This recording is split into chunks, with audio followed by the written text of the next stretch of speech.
First of all, just how was it for you out there tonight? Oh, I mean, another great experience. I've been lucky my first two games, right, playing in two great buildings. I mean, that atmosphere was insane. So, but I mean, I felt good. Unfortunately, we didn't get the result we wanted. First period kind of told the story, right? Some missed opportunities one way, and then they buried theirs the other way, and that sort of set the tone for things. Yeah, and we were kind of trading chances there, both teams. You know, we definitely had our looks. It could have been, you know, score could have been 3-3 easily at the end of the one. But yeah, like you said, it kind of told the story. They kind of took advantage of theirs, and we had a couple missed that we left a little meat on the bone out there. Well, and Hutch really kept you guys in it in the second period. He was really outstanding in that second 20. Yeah, he played great. I mean, he kept us in it for sure. You know, we gave up some chances. He was right there for us, so, you know, that's what you need back there, and he was awesome. For you, was the second game a little bit easier than the first just because you didn't have to deal with quite as much mentally and emotionally? Yeah, I think so. I mean, it's tough coming into a building like this, obviously. There's a lot of hype around it, so, you know, but definitely the anxiety was a little lower, which was good. Is it slowing down a little bit as you play a little bit more? Yeah, absolutely. I mean, you feel more comfortable, right? The first game maybe, you know, it takes a period to kind of realize where you are and what you're doing. And, you know, this time only a couple shifts, and then you feel comfortable. So, yeah, I definitely think I was a little more settled down out there the second time around. Yeah, and same with tonight, too. You're able to kind of get that physical play going that you talk about it being part of your game. Yeah, and, you know, I don't want to run around and try to do that, you know, take myself out of position. But I think the opportunities came. You know, they're a fast team. You got to put the body on them to slow them down a little bit. So, you know, any way I can help. So if I can do that, I'm going to do it.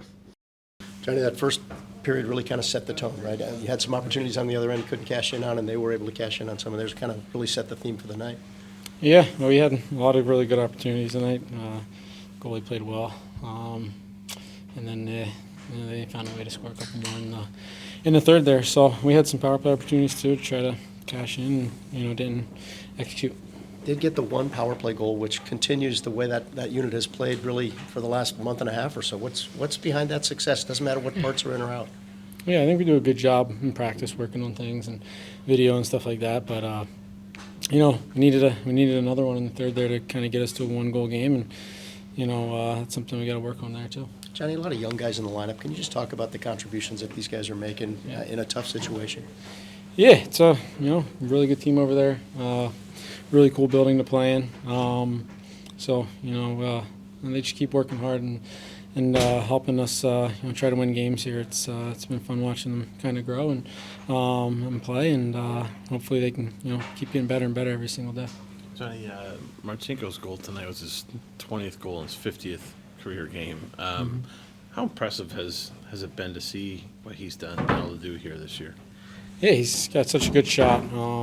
He finds those openings in the slot, and he gets it off fast. So credit to him. He's playing well, and try to get him the pucks as much as we can because he's got such a good shot and good shot presence. So he's been doing great for us. Do you feel like there's also kind of passing in his game a little bit that might come out eventually as he gets more comfortable? Yeah, I mean, the way he's scoring, just keep shooting the puck, but when he does start moving the puck and gets open, pass, he can get open right after he moves the puck once, and you give him a little more time and space, and that's something that he'll get better and better at. And you played with a lot of different guys on that line this year, and when it comes to the way he shoots, the way you like to pass, and just what Boone does, do you feel like you three guys really complement each other well?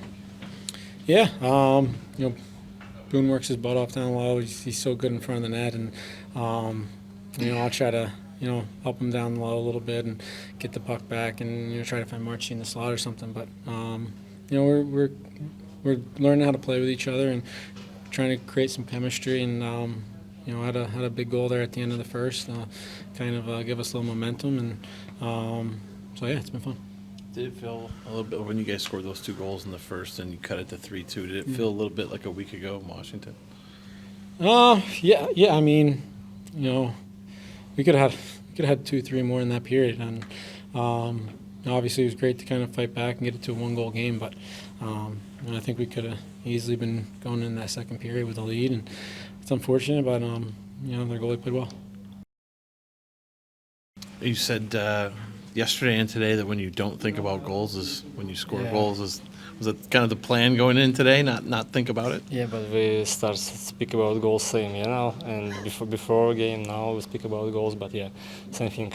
I said I don't think about goals, and I don't like speak about goals because when I speak, I know score. just important for me. It's a team play and more positional play on D zone, neutral zone, and O zone. And I think we play really well today in our line, and we have more moments. I have more moments, but I can score more. You I had today, the goal you had today tied the rookie record set here about 5 years ago. Have you been surprised at all, even to yourself, of how much you can score in the NHL?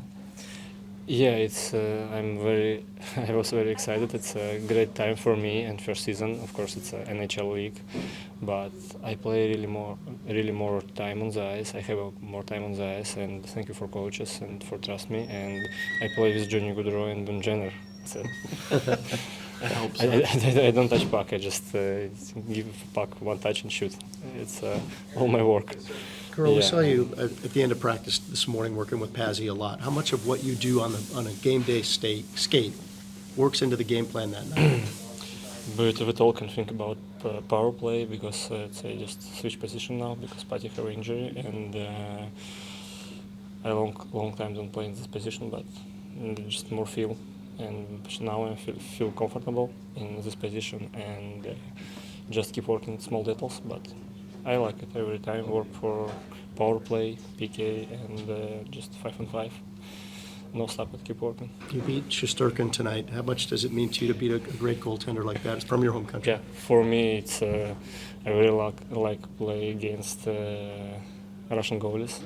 For me, it's a big challenge, and because more Russian goalies now, it's the best goalies in the league, and I want to score for these goalies. It's really excited, and just next game against Boston Bruins and Linus Ullmark. Yeah, if he won't play, it's a challenge for me too. I really like to score for big goalies, and it's more confidence for me. And I really like it today. Shesterkin played, and but we can win today's game. We can win, sorry, and we have more opportunities and more chances for goal. But yeah, we play like no bad, you know. We play good and just more lucky because really is a good goalie. He make more good saves, but next time we will better. Are you down to one stick that you like? Are you down to one stick now? Did you break another one today? Yeah, no, I know breaking, but I have it two now. It's good. I hope it's one stick. Next game I can play this stick. If not, I have only one, but it's no problem. Lars, first period, you have some opportunities. They cash in on theirs. You ultimately come back, but how much of that first couple of 10 minutes of that first period kind of set the tone for things tonight? Yeah, I thought it started great. You know, Shesterkin's a pretty good goalie. Yeah. He made some big saves, and you turn around, bang, it's internet, right? And then we get another look or two, and then they make it two. They don't need much. Like we know they're a dangerous team. They're pretty lethal. They're top three lines there. So, you know, especially you give them just, you know, anything off the rush or anything on a turnover, anything, they're going to get a grade A chance, and they made us pay. And then, but we got battled right back. You know what? 6-2 game. There's not many times you go, wow, it's good effort. It's a pretty good, solid effort all the way around. It's crazy how it ended up. You know what? You know, the power play goal at the end, you know, to get it to 4-2 for them, and then we have some looks to get it to 4-3. We don't get it. We didn't get one on the power play, so then they extended it to 5-2. And we ask you so much about the battle back capabilities of this team, but you got three new guys in the lineup again tonight. You got Hutchinson playing great in the second period. Just where does that come from out of this team? Yeah, you know what? They battled the whole game. They battled really hard. It's a head scratcher. You look at it, the 6-2, and there's not many nights where it's not that you're satisfied, but there's not many guys where I go, man, they didn't give it tonight. They gave it, and we're right there. And you know, you tip your hat to their goalie, and I thought Hutch played well too. You know, he stood in there. They had some ozone time, especially the second period. He made some big saves for us there. So, you know, it's just unfortunate we couldn't get it to 4-3. That was the, you know, to get it to 5-2 or 4-3 is a big difference. Not having Patrick on that top power play is a big loss, obviously. But is it nice to have a guy like Marchenko, who's obviously, I mean, he's scoring goals at quite an impressive rate this year. Yeah, got 20, right? So he's been dying to go to that spot. He likes that spot, so he's going to get a look and an opportunity, and you know, and he finishes there tonight. So yeah, you miss Patrick, but you know, it's just another opportunity for someone else to show that they can do it. We've done a lot of talking about his shooting and just, you know, he's got a great shot, obviously, but 20 goals in 50 games. He's up near the top of the league, ties the team record. I think it's in like 20 games less than the leaders now and 30 less than Dubois. Just how impressive is what he is doing this year so far with the goal scoring? Yeah, he's again, he works at it so much, and it's not just, he doesn't just work on shooting. He works on all aspects of his game. I mean, he wants to get involved in all three zones. He asks the right questions. He wants to be a well-rounded hockey player. You know, you see he can finish. He doesn't need much room to finish, and you know, he's got a real bright future because I just, he has this passion for the game. You love coaching him. You love being around him because he's infectious to his teammates. He's infectious on the ice. He's on early. He's off late, working on things. But he really works at it. He's just not out there taking one-timers or throwing wrist shots at the net. He's working at areas of game where he can improve his shot under pressure. He may not have scored the night before in a spot, so he works on that shot 15, 20 times just so he can try and perfect it. So he loves to play. He loves to compete, and I think, you know, you're seeing a kid that's he's just kind of at the front end of this, and it's going to be really, really neat to see where he gets to.